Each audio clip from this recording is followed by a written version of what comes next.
tous ceux qui se sentaient à l'étroit dans l'ancienne société régie par le catholicisme et le code civil, tous ceux à qui on avait fait miroiter une libération et qui y avaient légitimement cru, les femmes, les jeunes, les homosexuels, les basanés, les juifs, les protestants, les athées, tous ceux qui se sentaient minorité mal vue au sein de la majorité des mâles blancs hétérosexuels catholiques et qui ont joyeusement déboulonné la statue au rythme saccadé des déhanchements de Mick Jagger, tous ceux-là ont été les idiots utiles d'une guerre d'extermination de l'homme blanc hétérosexuel.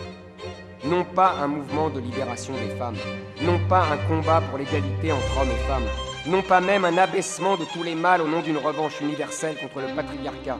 Rien de tout cela. Le seul ennemi à abattre, c'était l'homme blanc, hétérosexuel, catholique. Le seul à qui on fait porter le poids du péché mortel de la colonisation.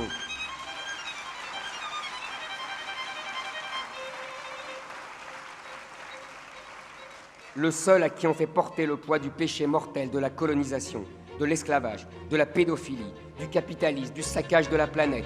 Le seul à qui on interdit les comportements les plus naturels de la virilité depuis la nuit des temps, au nom de la nécessaire lutte contre les préjugés de genre. Le seul à qui on arrache son rôle de père. Le seul qu'on transforme au mieux en seconde mère, au pire en gamète. Le seul qu'on accuse de violence conjugale. Le seul qu'on balance comme un porc. On voue aux gémonies un Bernard Pivot parce qu'il évoque sa jeunesse éprise de jolie suédoise, et on pardonne tout aux rappeurs qui insultent et appellent au viol, voire au meurtre des femmes blanches.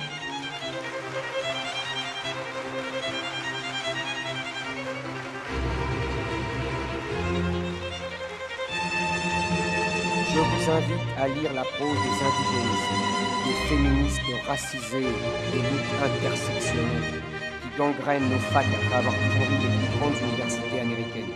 Que disent-elles? Qu'elles sont d'abord noires, ou arabes, ou musulmanes, qu'elles appartiennent à leur race. Oui, elles ont le droit d'employer le mot. À leur religion, l'islam, à leur pays, en tout cas celui de leurs parents.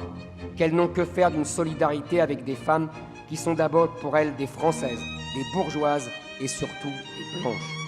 Que leurs hommes sont ce qu'ils sont, avec leurs défauts, leurs énormes préjugés de genre et même leur violence, mais qu'ils sont ainsi non parce qu'ils sont des hommes, mais parce qu'ils ont été dominés et asservis par l'homme blanc.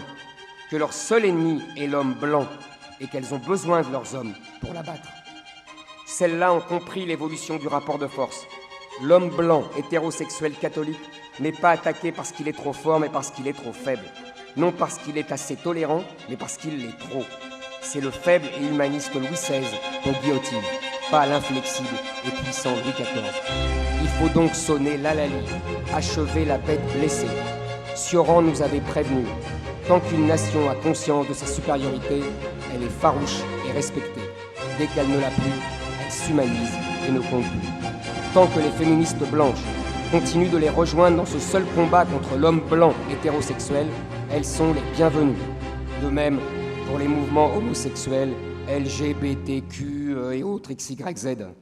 Dès que tout cela ne veulent plus se cantonner à cette seule lutte à mort entre les races et les religions, ils redeviennent, tel le carrosse de Cendrillon redevenant citrouille, que des salles blanches bourgeoises.